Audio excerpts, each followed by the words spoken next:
দণ্ডপ্রাপ্ত শেখ হাসিনার বাংলাদেশে প্রত্যর্পণ করার বিষয়টি উঠে এসছে এবং আমরা তাদেরকে বলেছি এই প্রত্যর্পণ প্রসেস ত্বরান্বিত করার জন্য। আমরা আশা করি ভারত এই ব্যাপারে পজিটিভলি সাড়া দেবে। এছাড়া শহীদ হাদির সাসপেক্টেড হত্যাকারীরা আপনারা জানেন ধরা পড়েছে।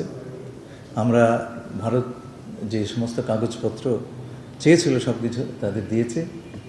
এই বিষয়টা এসছে আমাদের জন্য, এটা অত্যন্ত একটা সেন্সিটিভ বিষয় এবং আমরা বলেছি এই হত্যাকারীদেরকে যত দ্রুত সম্ভব আমাদের কাছে প্রত্যর্পণ করার।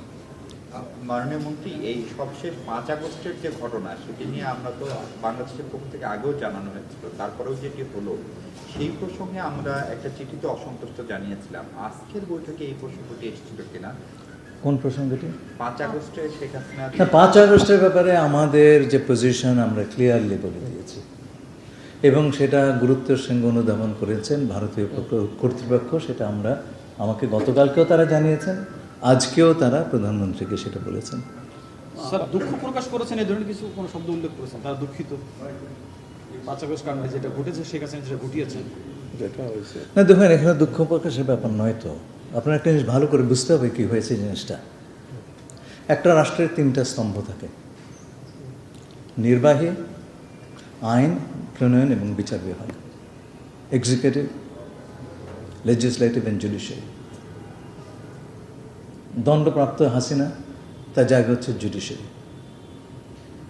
বাংলাদেশের একটা কম্পিটেন্ট কোর্ট তার বিচার করেছে, তাকে দণ্ড দিয়েছে।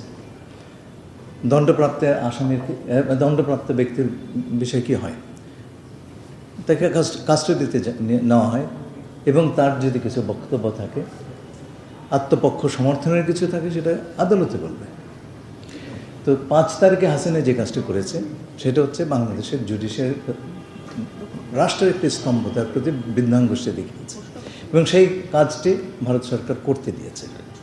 সুতরাং আমরা এই কথাটা আমি গতকালকেও বলেছি যে আমাদের রাষ্ট্রে পুরো কাঠামোর প্রতি আমরা চাই সারা বিশ্বের সকল দেশ শ্রদ্ধাশীল হোক এবং আমরা আশা করব আমাদের এই বিষয়টি ভারত সরকার অনুধাবন করবেন। আমার ধারণা হচ্ছে তাদের সঙ্গে কথা বলে তারা জিনিসটা বুঝতে পেরেছেন এবং আশা করব যে আমাদের রাষ্ট্রের কোনো স্তম্ভকে আন্ডারমাইন করার কিছু তারা আর করবেন না, এটা আমাদের প্রত্যাশা। এবং তাদের সঙ্গে আমার যা কথা হয়েছে তাতে আমি কিছুটা হলেও আশ্বস্ত যে এই ঘটনার পুনরাবৃত্তি হবে না।